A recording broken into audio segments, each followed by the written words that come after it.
classic haunted mansion lies at the heart of this special tale.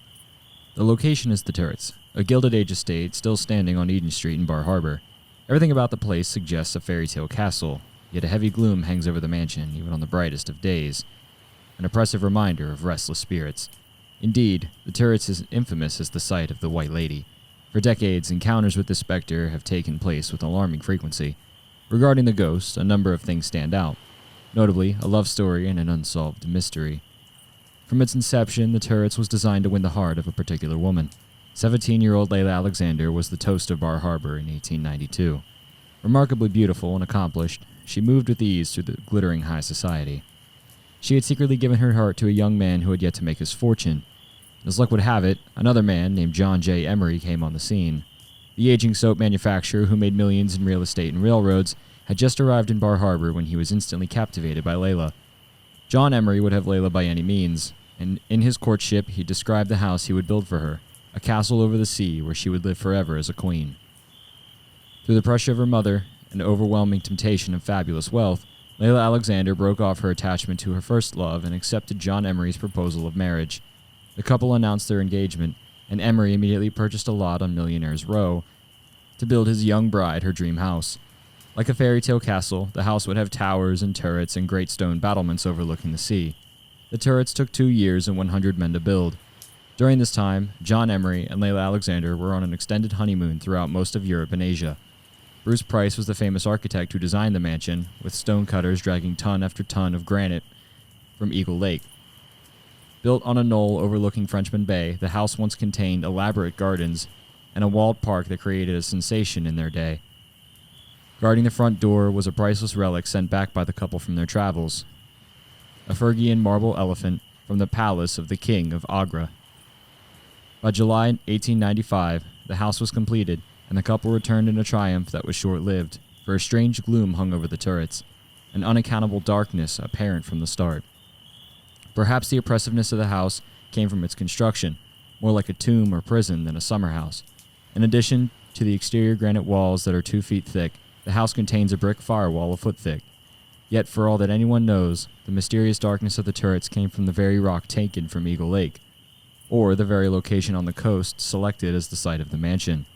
At any rate, the couple tried their best to brighten up the place, even having the woodwork painted white. Still, a heavy darkness hung over the castle.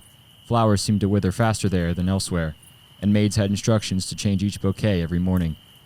After a long, eventful life, Layla Alexander returned to the turrets to die.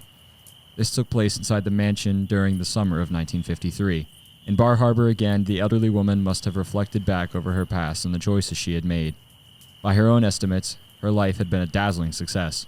One of her daughters became a Russian princess and another a French duchess, and Layla herself became royalty when she married the son of the Earl of Lichfield after Emery's death. She had seen and done more than most people could have ever dreamed, and she had no doubt looked forward to a safe passage to the next world. Unfortunately, her soul may still be inside the turrets. Trapped there, her spirit seems unable or unwilling to leave. Since the death of Layla Alexander in the turrets, people have reported seeing the apparition of a woman in white, a wraith seen mostly in the great hall of the castle. This huge room, with fluted columns and a Venetian carved ceiling, runs the width of the mansion, from the front door to the back terrace over the bay. Here, Phantom perhaps waits to escape her confinement. Yet, in most sightings, the ghost has strangely embraced her doom, and appears content to guard or even exult over the castle that imprisons her. From this perspective, the Great Hall is still the perfect place for the spirit to make her manifestations. The Phantom Woman appears ageless and neither young nor old, with features partially obscured by the light that comprises the body of the specter. Never leaving the turrets, the ghost only hides and waits to come out every night when the castle is truly quiet. During the years of its abandonment, the turrets lived up to its reputation as a haunted house. After the Emery family sold the place in 1958, the turrets became a bed and breakfast, and then a monastery. Then it stood empty for a number of years. Only simple garden twine held the tall gates closed in front of the overgrown avenue that led to a crumbling palace. Among the young people who broke into the turrets, an extraordinary number have had encounters with the specter of the White Lady, but the phantom persisted in startling trespassers, first with muffled sounds upstairs, then with the sensation of a cold hand, and finally with glowing manifestations at the end of the Great Hall, or at the top of the main staircase. An exorcism was even held in the mansion in the 1960s, but with no success. In all accounts, the spirit drove off intruders more quickly than the police. The White Lady still presides over the turrets, which has survived the ravages of time. In the late 1970s, the castle became the property of the College of the Atlantic, one of the premier environmental colleges in the country. The structure was restored thanks to the funds from the National Trust for Historic Preservation, private donors, and descendants of John Emery. The building now stands in fine condition, though under altered circumstances, with grand rooms serving as administrative offices and classrooms. The damask and leather are gone from the walls, and no marble elephant guards the front door, but the building remains as one of the most important Bar Harbor mansions still open to the public. To the present day, the specter of the White Lady appears tirelessly in the shadowy castle that still holds her soul. She is well known among the students from the college.